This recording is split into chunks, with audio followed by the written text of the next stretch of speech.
Hi everybody, this is Rick Riordan, author of the Percy Jackson and the Olympian series. I'm here to give you a sneak peek at the fifth and final Percy Jackson book, The Last Olympian, that comes out May 5th, 2009. In this book, all of your questions are answered. You're going to find out what happens to all of your favorite characters. Percy turns 16, and you're going to find out if he really is the kid in the Great Prophecy. But it all starts with a mission that Percy and Beckendorf are taking to stop Luke's ship, the Princess Andromeda, from reaching New York. Here's what happens.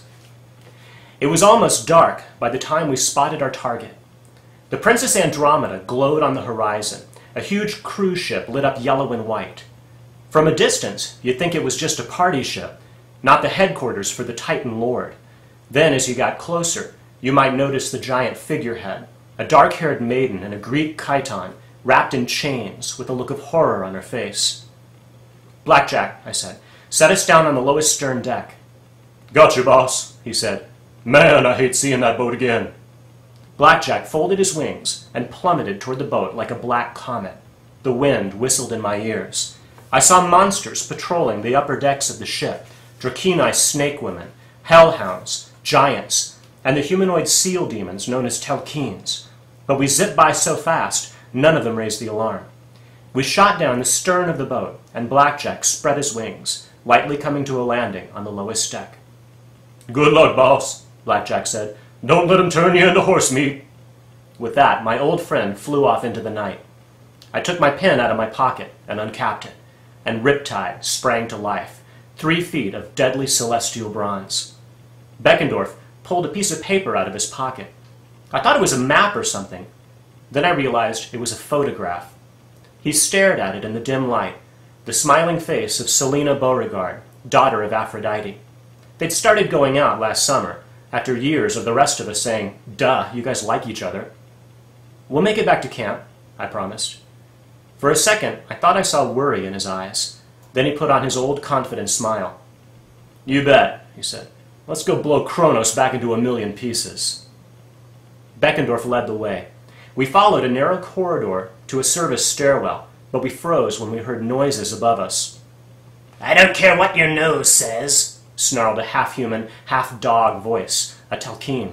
"The last time you smelled half-blood, it turned out to be a meatloaf sandwich." "Meatloaf sandwiches are good," a second voice said. "But this is half-blood scent, I swear. They're on board." "Bah, your brain isn't on board." They continued to argue, and Beckendorf pointed downstairs. We descended as quietly as we could.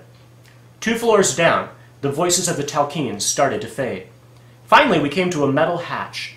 Beckendorf mouthed the words, "Engine room." It was locked, but Beckendorf pulled some chain cutters out of his bag and split the bolt like it was made of butter. Inside, a row of yellow turbines the size of grain silos churned and hummed. Pressure gauges and computer terminals lined the opposite walls. A Telkeen was hunched over the console, but he was so involved in his work he didn't notice us. He was about 5 feet tall, with slick black seal fur and stubby little feet. He had the head of a Doberman, but his clawed hands were almost human. He growled and muttered as he tapped on his keyboard. Maybe he was messaging his friends on uglyface.com. I stepped forward and he tensed, probably smelling that something was wrong.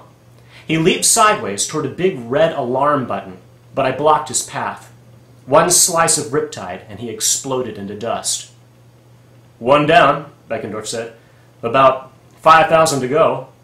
He tossed me a jar of thick green liquid, Greek fire, one of the most dangerous magical substances in the world. And then he threw me another essential tool of demigod heroes, duct tape. "Slap that one on the console," he said. "I'll get the turbines." We went to work. The room was hot and humid, and in no time we were drenched in sweat. I had just attached a second jar of Greek fire to the control panels when I heard the pounding of feet on metal steps. So many creatures coming down the stairwell that I could hear them over the engines. Not a good sign. I locked eyes with Beckendorf. "How much longer?" "Too long." He tapped his watch, which was our remote-controlled detonator. "I still have to wire the receiver and prime the charges. 10 more minutes at least." Judging from the sound of the footsteps, we had about 10 seconds. "I'll distract them," I said. "I'll meet you at the rendezvous point." "Percy, wish me luck." He looked like he wanted to argue. The whole idea had been to get in and out without getting spotted, but we were going to have to improvise. "Good luck," he said, and I charged out the door. That's a look at The Last Olympian. I hope you guys enjoy the book when it comes out on May 5th.